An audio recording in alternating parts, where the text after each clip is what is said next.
नमस्कार।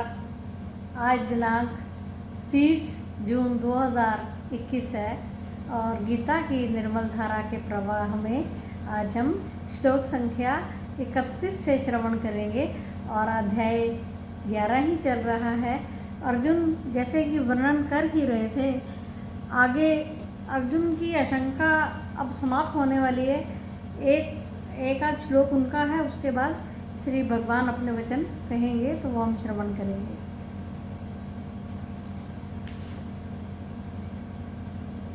आख्याहि मे को भवानुग्र रूपो नमोस्तु ते देववर प्रसीद विज्ञातुमिच्छामि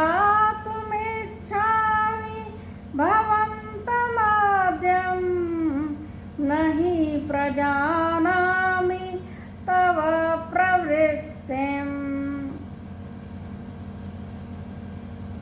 मुझे बतलाइए कि भयंकर आकार वाले आप कौन हैं। हे देववर, हे देवों में प्रधान, आपको नमस्कार हो। आप कृपा करें। सृष्टि के आदि में होने वाले मैं उस परमेश्वर को भली भांति जानना चाहता हूँ, क्योंकि मैं अपनी प्रवृत्ति अर्थात चेष्टा को नहीं समझ पा रहा हूँ। आगे भगवान अपना प्रवचन कहेंगे। अथ श्री भगवान उवाच कालोऽस्मि लोकक्षयकृत प्रवृद्धो लोकान् समाहर्तुमिह प्रवृत्तः ऋतेऽपि त्वां न भविष्यन्ति सर्वे व्यवस्थिता प्रयत्निकेषु योधाः।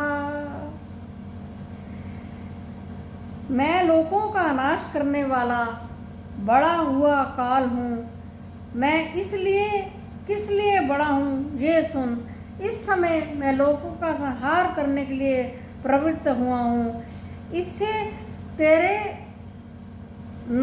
विनाश ना करने पर भी ये सब विनष्ट ही हैं। ये जो तुम्हें आशंका हो रही है कि प्रतिपक्षियों की सेवा करने के में सेना में डटे हुए अलग अलग लोग नहीं बचेंगे, तो वो शंका करना व्यर्थ है, क्योंकि ये मेरे द्वारा पहले ही विनष्ट किए जा चुके हैं, मारे जा चुके हैं। आगे भगवान कहते हैं तस्मात् त्वम् उत्तिष्ठ यशो लभस्य जित्वा शत्रून् मुङ्क्षस्व राज्यं समृद्धम्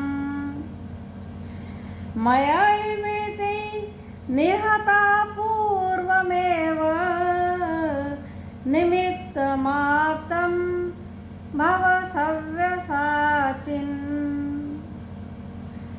सव्यसाचिन अर्जुन के लिए कहा गया है। सव्यसाची भी अर्जुन का एक नाम है। सव्यसाची का अर्थ होता है बाएं हाथ में धनुष का पकड़कर उसकी प्रत्यंचा को खींच सकने में समर्थ होने वाला। तो अर्जुन के लिए ऐसा माना जाता है कि वो बहुत बड़े धनुर्धर थे, तो इसलिए उनको सव्यसाची भी कहा जाता है कि बाएं हाथ से भी धनुष बाण चलाने में महारत हासिल होना।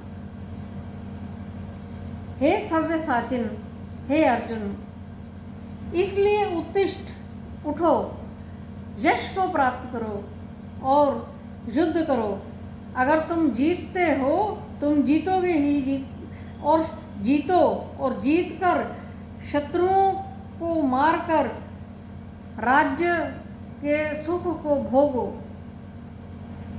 मेरे द्वारा ये पहले से ही हनन किए जा चुके हैं।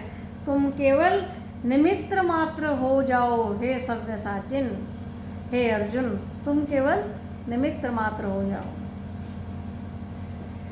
आगे भगवान कहते हैं द्रोणं च भीष्मं च जयद्रथं च कर्णं तथान्यानि योधॄणां वीरान् मया हतास्त्वं जहिमां व्यतिष्ठा युध्यस्व जेतासि रणे सपत्नान्। हे अर्जुन,